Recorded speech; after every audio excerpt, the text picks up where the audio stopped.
Every minute counts. The chances of surviving a cardiac event fall the longer a victim goes without defibrillation, that critical electric charge to get their heart back into rhythm. With it, according to the Centers for Disease Control and Prevention, there is a 70 to 80% chance of survival. New legislation proposed on Beacon Hill would ensure that every sporting event facility in Massachusetts has an automatic external defibrillator and someone who knows how to use it. As Sarah Conjure explains, the tragic death of a young man is the inspiration behind this bill. Displaying a photo of their son, the parents of Preston Settles urge lawmakers to pass a bill named after the teenager. He was a great kid and a leader, and I think that this is another way of showing his leadership. In February of last year, 15-year-old Preston collapsed during a school basketball game. After a 3-week fight in the hospital, he passed away. Our family then had to make the toughest decision of our lives by taking him off life support so he could transition to a better existence. Preston suffered sudden cardiac arrest, though it took time to recognize and act. We thought at most it was a seizure. Eventually, he had a massive event and stopped breathing. We then utilized the local AED, which eventually came after having to call for it, as there wasn't one in sight or visible personnel to use it. Now Preston's parents are pushing for legislation that would not only require AEDs and providers at all sports facilities, but to ensure those resources are visible and accessible. We'd like to hope and believe that perhaps maybe Preston would have had a better chance if we had been able to deploy the AED more quickly. The Preston Settles Every Minute Counts Act is his parents' way to honor their son and potentially save lives. I think Preston would be so proud of our efforts and would be honored to know that there be legislation in place that would allow other student athletes to practice and play sports in a safe environment. And joining us now are Preston's parents, Daryl Settles and Dr. Lisa Owens. Thank you both for being here today. So we just heard a little bit about what happened with Preston on the basketball court, and we, of course, have seen some similar incidents happen with Damar Hamlin of Buffalo Bills and LeBron James' son, Bronny, at USC. What do you think made the difference in the outcome for them, Lisa? Well, I think the quick recognition of what was happening right away with trained personnel available on site made the big difference for both of them, and quick action right away. Activating the AED right away is, I think, critical in both situations. Daryl, tell us why you're taking action on the legislative level to make AED availability mandatory. Don't most public facilities already have this? Well, I think we assume that they do. And I think, growing up in the South, I grew up in South Carolina, at every game we had medical personnel at every game. Mm-hmm. And I just assumed it was here, and we never thought about it. We've been going to games with our kids since they were 5 years old. Mm-hmm. And not once have we seen any medical personnel. And so there's a law that's in place that requires it, but it's not enforced, and it's not very thorough.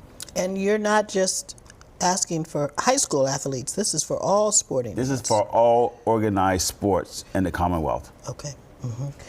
So that would include practices, that would include field events, kids playing lacrosse, kids playing, AAU basketball, making sure that there's an AED available and somebody around who knows how to use it. That's very important, because part of the legislation is that there be at least one employee or a designated volunteer available who is certified to use an AED.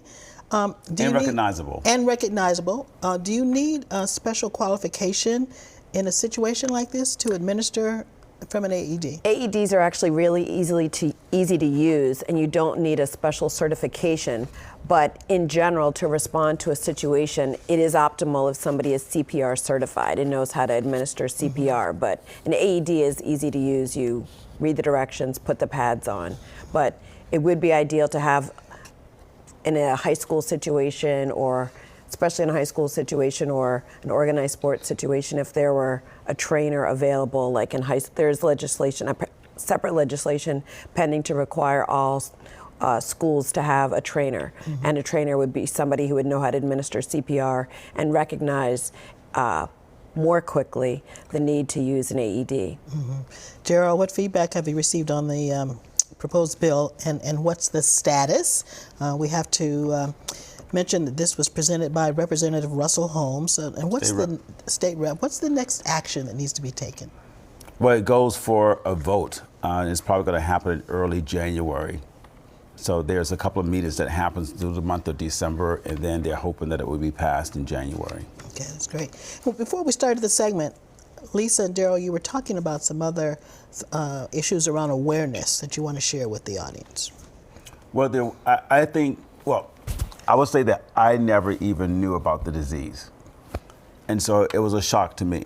And when we were there experiencing my son going through this episode, the thought of him having a heart problem never crossed our minds for the first 5 or 10 minutes. And so if we had been more aware, I think that maybe something could have been done differently. You never know. But we want to make sure that people are aware that this disease is here. But I think coincidentally, and I'm sorry that it happened, but a couple of high-profile individuals this has happened to during the last year. And so it's been nationalized on television, so people are aware of it. And now you have every major sporting game that's doing something about it and educating their players. So I think the push for the awareness is going to be there. I know that once this bill is passed, that a couple of television stations, including yours, is going to help us with getting the word out with PSAs, and hopefully the Celtics will be involved in some of the other sporting teams. In terms of young athletes, I think a lot of young athletes aren't aware. I think young athletes see this happening but are not aware of what they can do on a daily basis. And I think it's important for young athletes to recognize symptoms. If they get lightheaded, if they get dizzy, if they feel like their heart is beating too fast, don't necessarily attribute it to, oh, I had a hard workout or I'm dehydrated. If you have recurrent symptoms, tell your parents and push to get checked out.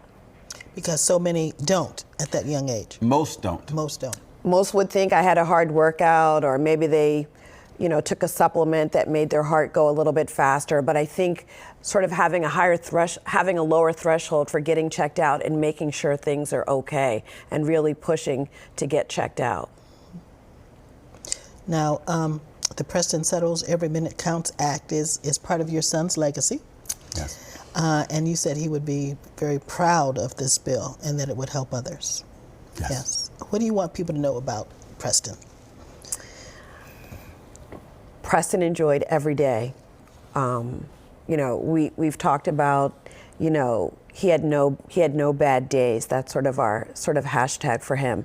And he was a loyal friend. He loved sports. He loved socializing through team sports. And he was a loyal and great friend. And I know that he would be happy that we are in his legacy taking a lead on making sure other student athletes, can practice and play games at the safest level. And hopefully he would be happy to hear that we're trying to raise awareness so that other student athletes pay attention to their bodies. Daryl, what would you like to share about Preston? Well, I think Lisa did a really good job of covering it, but this whole idea of him never having a bad day, if he got mad, it lasted for about 5 minutes because he's forgotten about why he was mad. Yeah. And I just wish that, I could carry that on in my life. Yes. And it's something that we never thought about it until this whole episode happened about his personality and his lifestyle, but that's the way he's been since he was a very small kid. Lisa and Daryl, thank you for joining us today. Thank you for having us. All right.